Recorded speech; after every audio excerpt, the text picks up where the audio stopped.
So, recap po natin yung napag-aralan natin, yung napagdaanan na po natin. So, nangyari na po na ang gospel ay lumabas na sa Judea, or in other words, may mga Gentiles na naging Christian. So, ang gagamitin ko po ay English Standard Version ng para sa ating passage. So, yun po yung nangyari. So, nakita po natin, sa binasa po natin, sa 1 to 11, yun din po talaga yung nangyari sa chapter 10, verse 9 hanggang sa katapusan po ng chapter 10 na si Peter ay nagkaroon ng vision galing sa Diyos na kung saan pinapakain siya ng mga marurumi sa kanila, sa kanilang ceremonial doon na hindi dapat kinakain dahil dineklara itong marumi.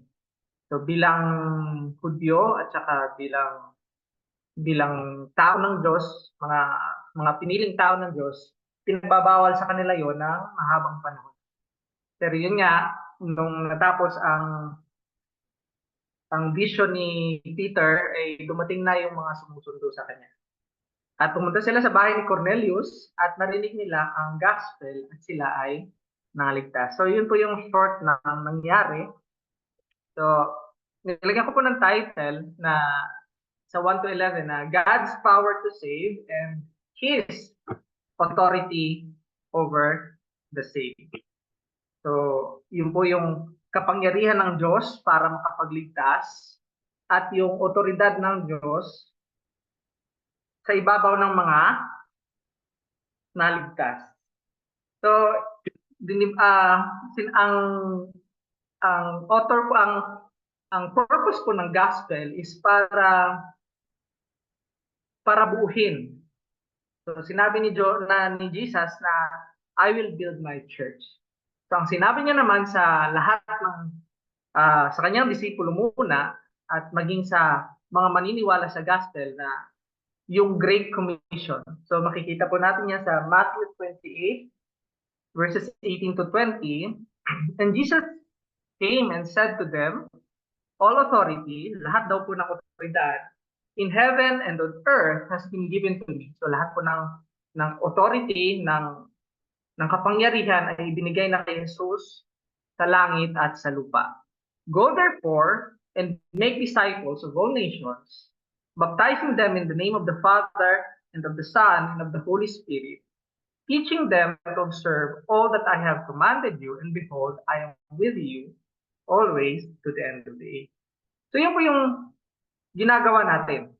Tayo po ay nag-aaral, tinuturuan natin ng isa't isa ng magandang balita at lahat ng tinuturo ni Jesus. So, ang pag-go therefore ay signal na hindi lamang magsistay sa mga Hudyo o sa mga Israelita ang gospel. So make disciples of all nations. So lahat ng kung ano-ano mang lahi. Baptizing them in the name of the Father and of the Son and of the Holy Spirit. Teaching them to obserbahan lahat ng inutos ni Jesus. So sa passage natin, gusto kong na nakuha ang attention ko ng Acts 11 verse 17. If then God gave the same gift to them as He gave to us when we believe in the Lord Jesus Christ, who was I that I could stand in God's way? So ito po yung sinagot ni Pedro sa mga bumabatiko sa kanya.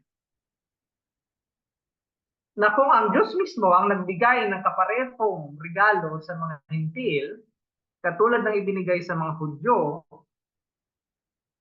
kay Jesus, sino si Pedro para kumarang sa gustong gawin ng Diyos? So makikita po natin dito na yung ang Diyos ang nagliligtas at ang Diyos din ang may otoridad sa kanyang iniligtas. So sa simbahan, ang Diyos ang nasusunod. So hinati ko ang ating passage sa tatlong Sean. So objection, Yan po ay makikita sa verse 1 to 3. Number 2 is explanation sa 4 to 16 and submission.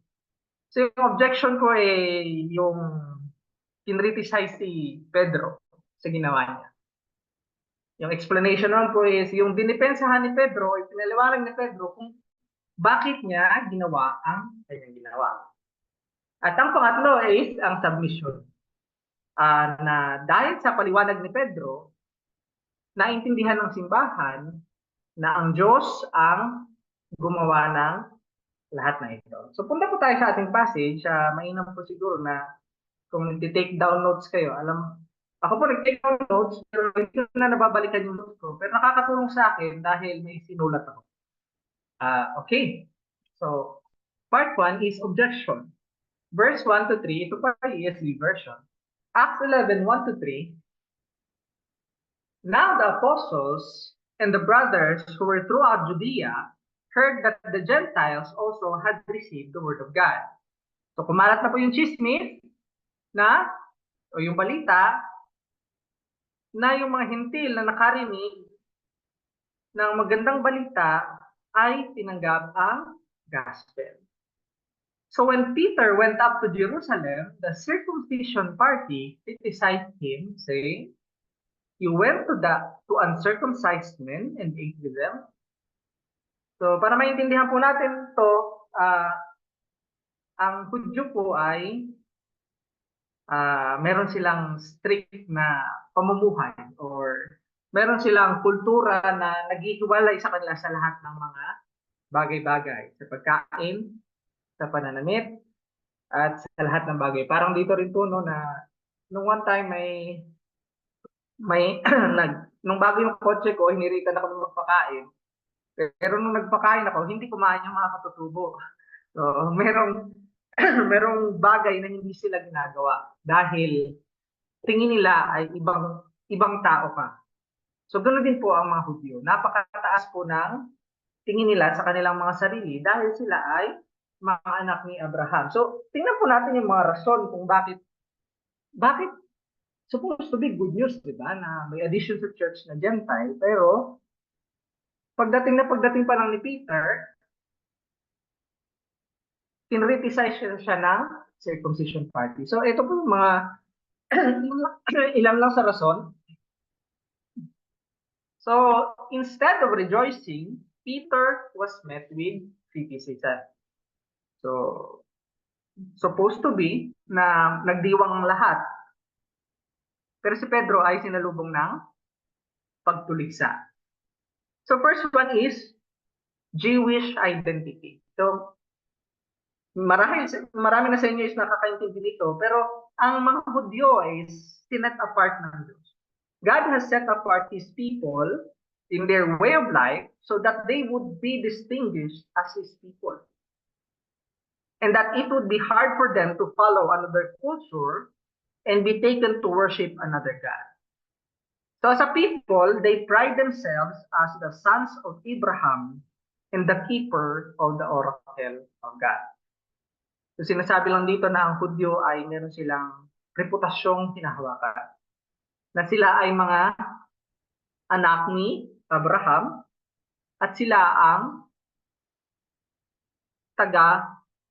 taga-tago or taga-keep. Nasa kanila ang mga salita ng Diyos. So yun po yung distinction ng Jew. Wala pong ibang lahi or nationality na pwedeng makapagsabi nung time na yon na sila ang tagapaghawak ng salita ng Diyos. So ang isa pa is yung circumcision party. Nakita naman po natin, di ba, na yan, the circumcision party criticized him.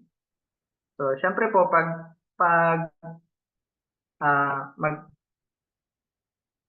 nagkatipon-tipon ang mga pareho ng conviction o pag-iisip, so marahil sabihin natin sa circumcision party, merong marites, merong sulsultan, at merong matapang. So sabihin natin gano'n.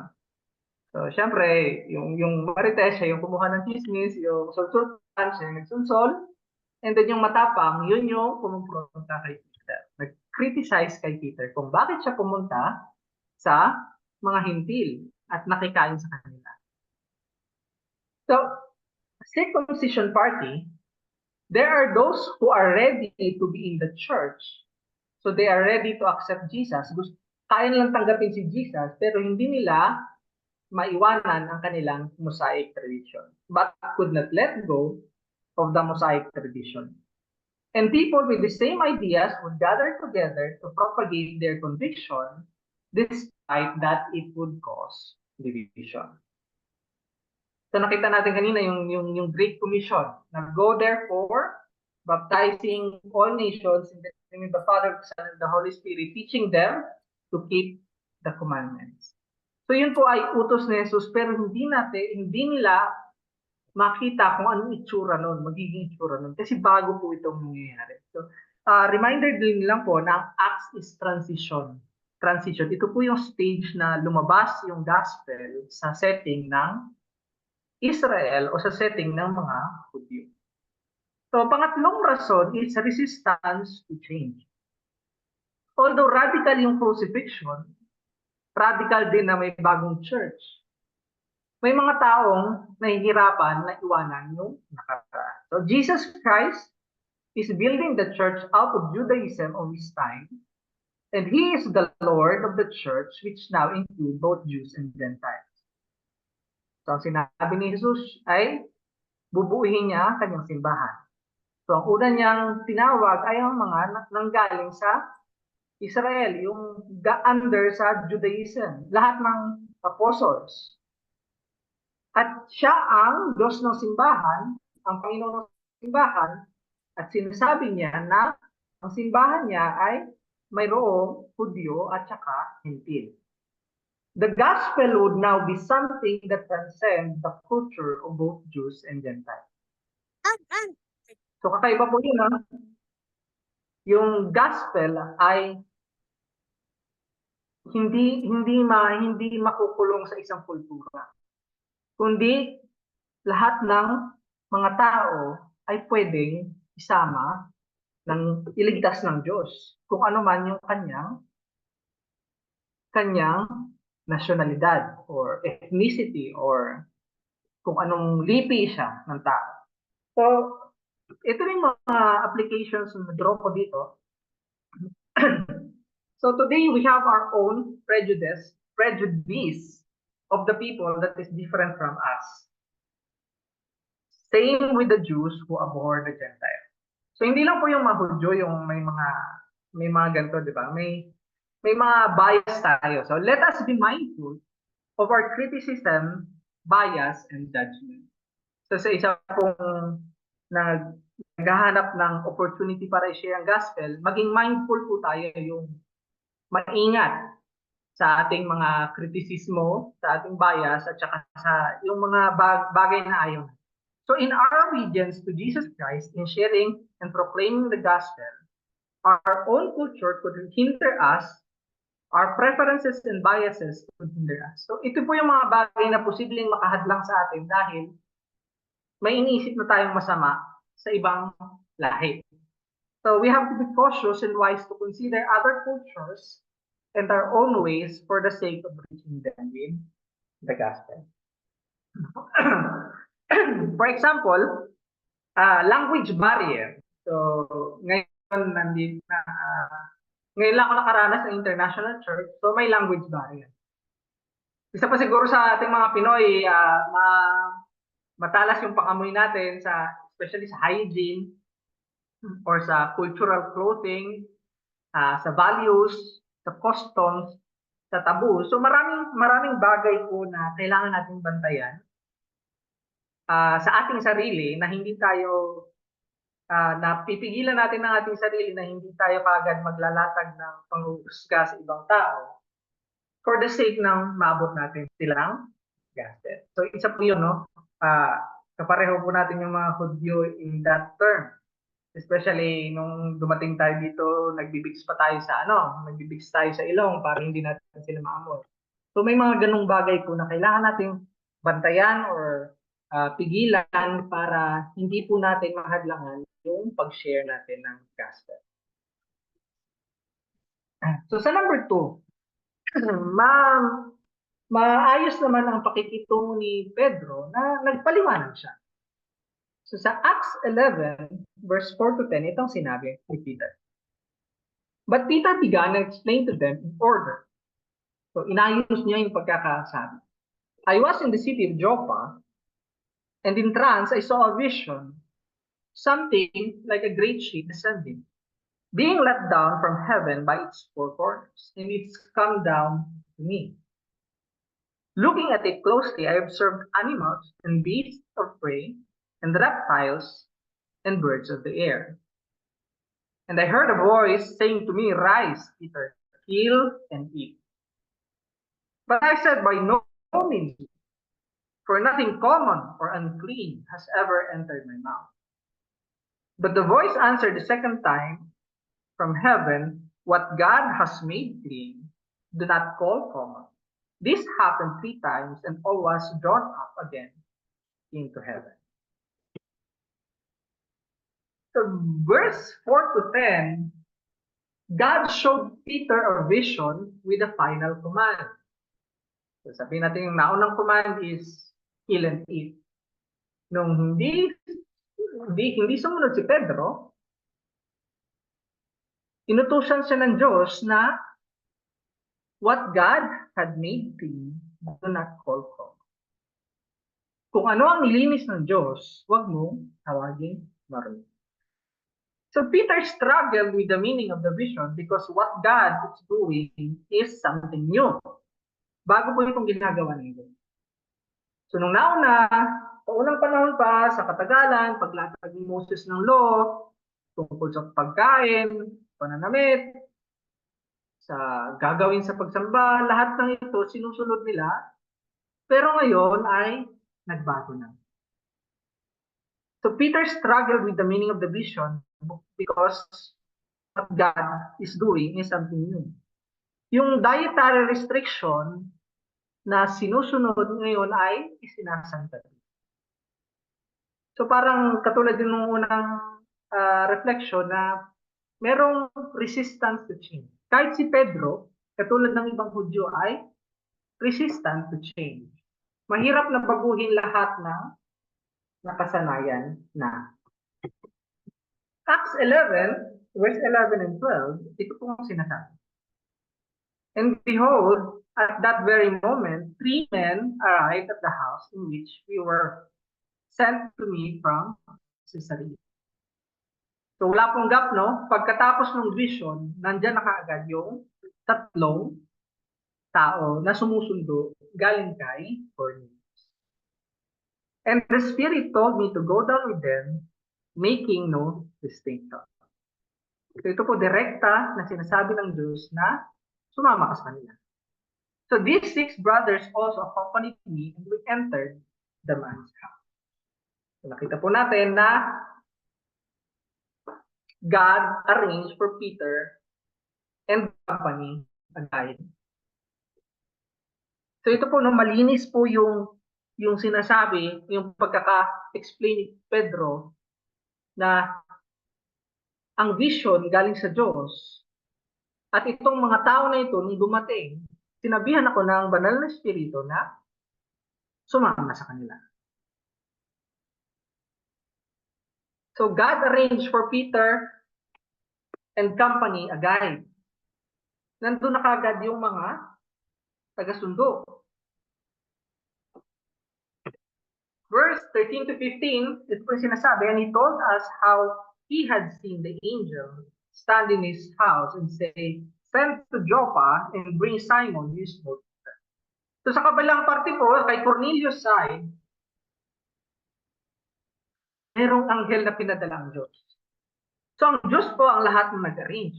So he will declare to you a message by which you will listen. So itong si Pedro na ipapadala kay Cornelius, siya ang maghahayag sa iyo ng balita, ng mensahe, ng gospel na kung saan ikaw ay maliligtas. Ikaw at ang iyong sambahan. At nung nagsimula na, as I began to speak, the Holy Spirit fell on them, just as on us at the beginning.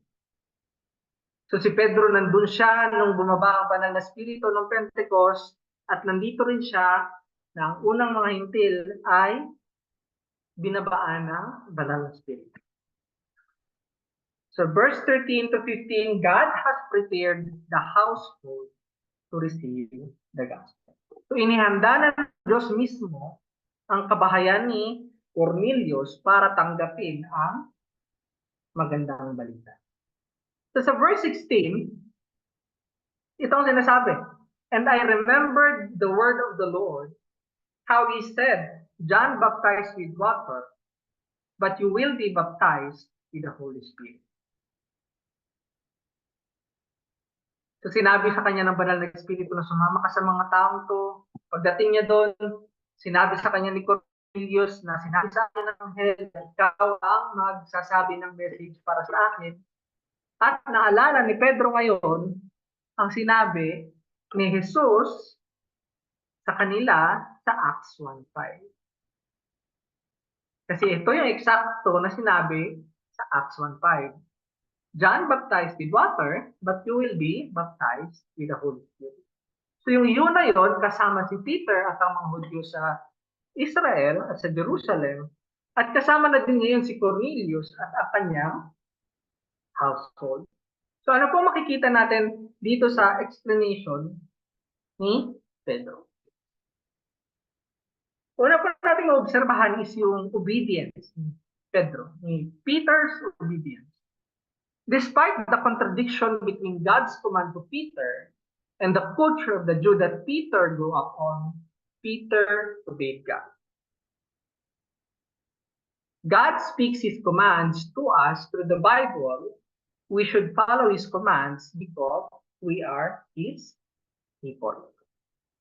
So si Pedro po, kahit bago yung kanyang narinig, kahit hindi akma sa kanyang kinalakhan yung inutos ng Diyos, si Pedro ay sumunod. So ganun din po yung sitwasyon nating karamihang Kristiyano na sa buhay Kristiyano, nung sinusunod na natin kung anong tinuturo ni Jesus, iba ito sa natutunan natin bago tayo maging Kristiyano. Ngunit dahil Diyos ang nagsabi nito, tayo ay sumusunod dahil tayo ay mga niligtas na ng Diyos. So, isa pang observation is Peter's faithfulness, ang katapatan ni Pedro. So, Peter declared the message faithfully.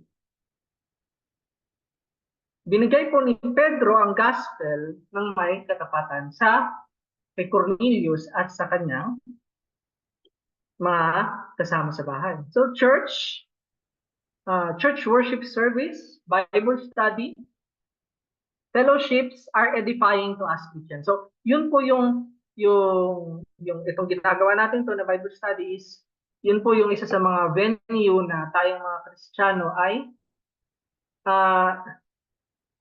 pinapaalalahanan at in-encourage tungkol sa gospel. So this gives us the opportunity to learn, grasp, understand, and practice in order to be able to articulate the gospel in the opportunities that God would give us. So marami pong lumaki sa simbahan o nagsisimba na pag tinanong mo kung ano yung pininiwalaan nila is hindi nila mabanggit. Hindi nila masabi. Hindi nila kayang i-explain. So hindi naman po kailangan na alam mo yung systematic theology or napakagaling. Pero dapat po natin malaman kung ano yung pinaniniwalaan. So bago man tayong Kristiyano o lumang tayong Kristiyano, dapat na nasa atin na maipahayag natin ng maayos kung ano ang ating pinaniniwalaan. So minsan po kasi sa akin, sa experience ko, ang bilis ko magsabi ng mali. Mali yan. Mali yung regulto, mali yung speaking tongues, mali yung ganyan. So yun yung negative. Negative na sinasabi natin na mali ito. So kung ano yung hindi tama.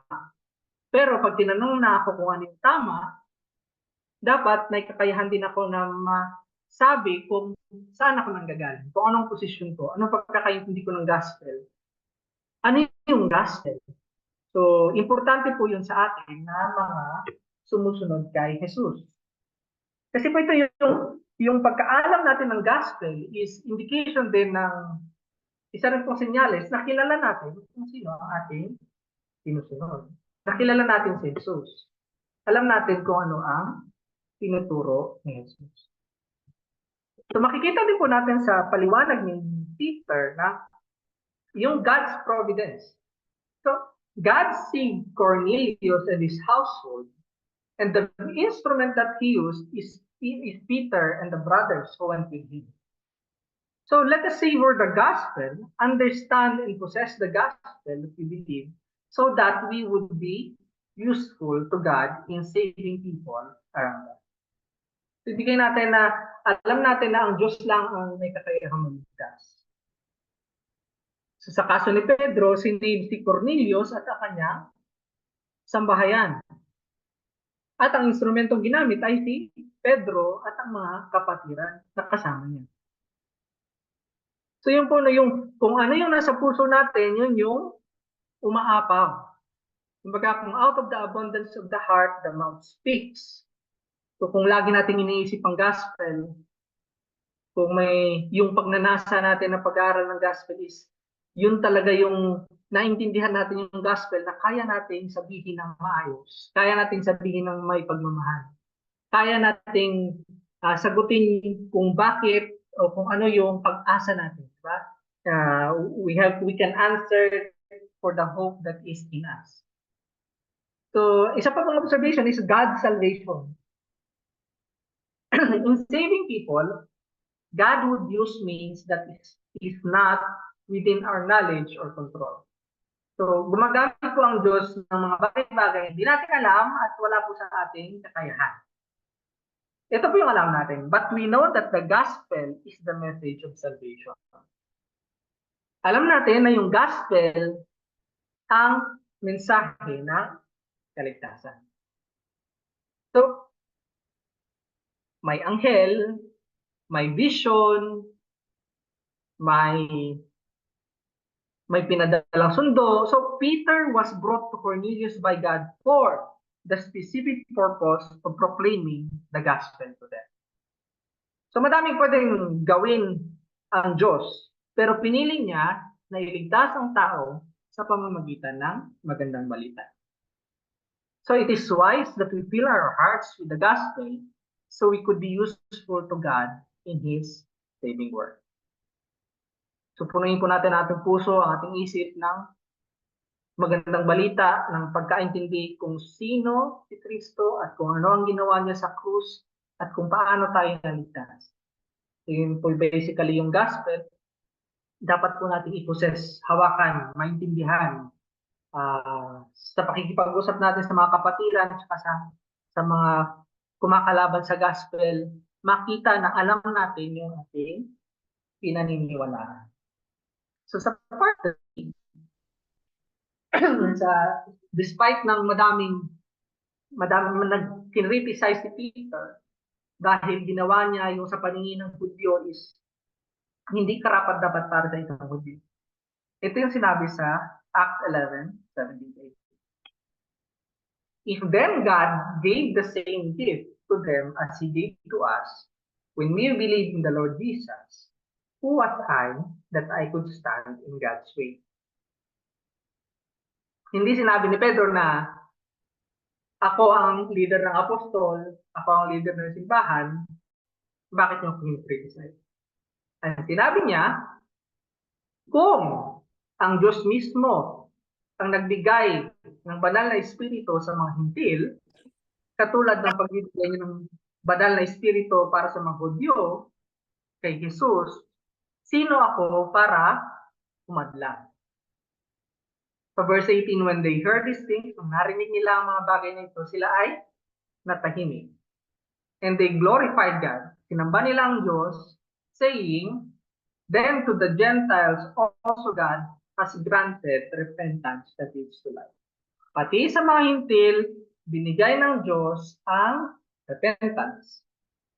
Pagbabago na nagbubunga ng buhay na walang hanggan. So ano namang observation natin sa 17 and 18? Verse 17, Peter declared to the church that it is the working of God that brought about the salvation of Cornelius and his household, and he submits to what God intends. So, diniklara ni Pedro sa harap ng simbahan na yung pagliligtas kay Cornelius at sa kanyang sambahayan ay gawa ng Diyos. Kaya siya ay sumunod. Kaya siya ay hindi umadlang. Kaya hindi siya pumunta. So, nag-submit si Pedro kung ano yung intention na gawin ng Diyos.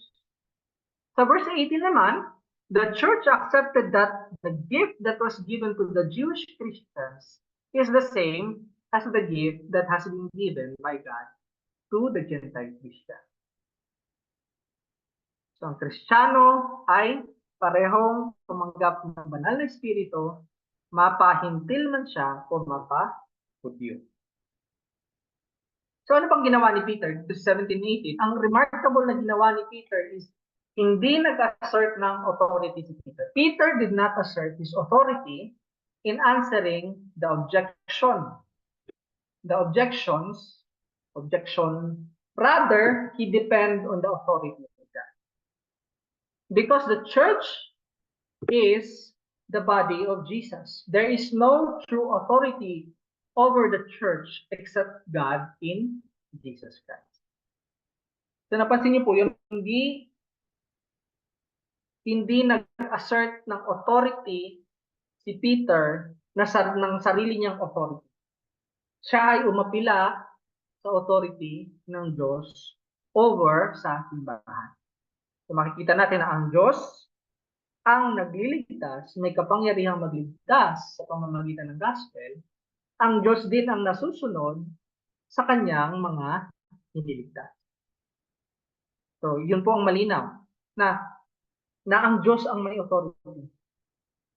So sa ibang passage ng Bible, sinasabi na Christ is the head of the church. So sa next observation, Jesus Christ is the head of the church.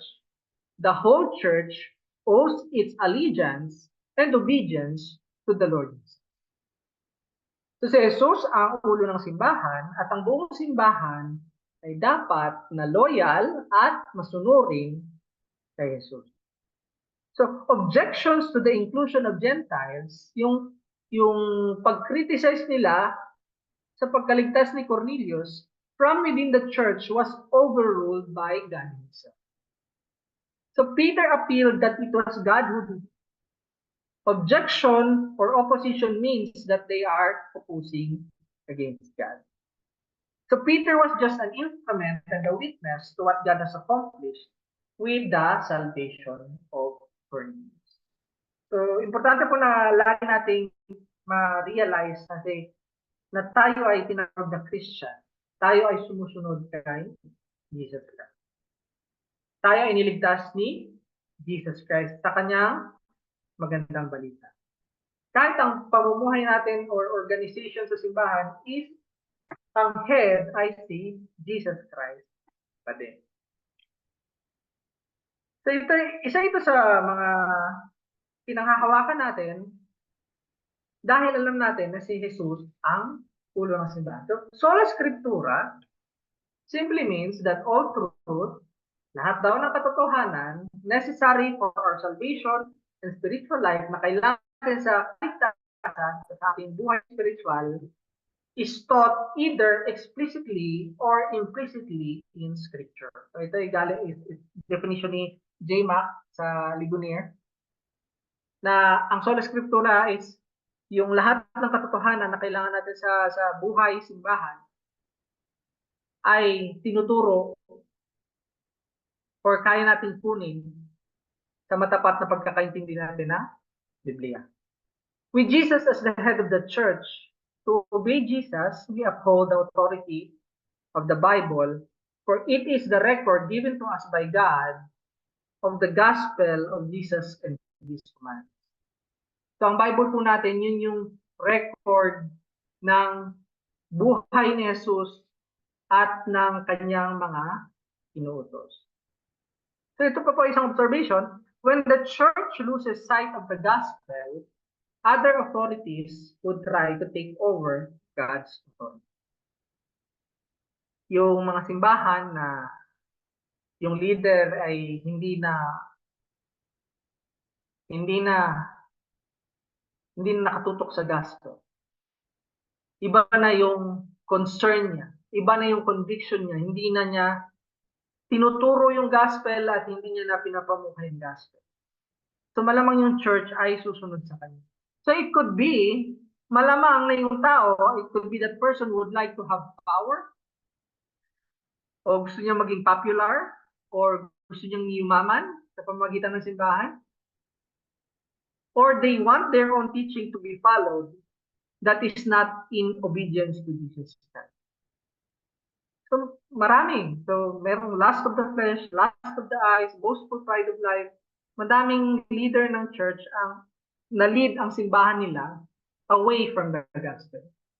So, we who know the Lord Jesus and love Him should be watchful and guard the gospel of our Lord. So, tayong mga miyembro, ang obligasyon natin ay makinig sa tinuturo ng pastor at bantayan kung siya pa ba ay matapat sa magandang balita. So yun po yung parang obligasyon. Kaya diba sa church merong natawag na church covenant. Ito yung pinapangako ng church, ito yung pinapangako ng pastor, na silang dalawa, both ang congregation at saka ang pastor ay sumusunod at itataas ang mga turo ni Jesus,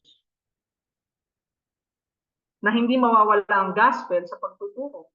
So yun po yung silbi ng church covenant. So yun po yung makikita natin sa ating passage na yung mga criticism ng circumcision party is hindi valid or hindi in line sa gusto ng Diyos sa panahon ng Acts, na kung saan ang gospel ay lumalabas na nagsisimula ng lumabas from the setting ng Jews at ng mga Israel papunta sa Roman Empire, sa known world o kaya sa labas ng Judaismo. So ito po yung title natin, na yung God's power to save and His authority over the saved.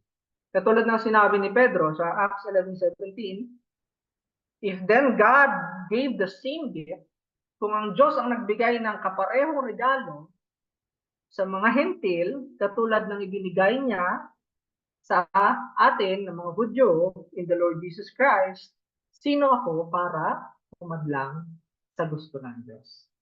So, diyan po nagtatapos ang ating pag-aaral sa Acts chapter 11, verse 1 to 18. Close po tayo sa prayer. Father God, maraming salamat, Lord, for your gospel that is accomplished in the Lord Jesus. Banal na Espiritu, maraming salamat, Lord, na binigyan niyo po kami ng kagalakan, tanggapin ang kaalaman na nagmula sa inyo, sa pagtuturo niyo po kay Jesus bilang aming tagapagligtas. Salamat po sa pag-preserve niyo sa history na nasa Acts, kung paano lumabas ang gospel at kung paano na-save si Cornelius sa kanyang sambahayan na mga hintil, Lord, na hindi kasama sa Israel o sa mga Hudyo. Kami man po ay mga hintil, maraming salamat, Panginoon, dahil sa inyong pagliligtas, kami po ay nakarinig ng magandang balita at namumuhay bilang magkakapatid sa simbahan. In Jesus' name, Amen.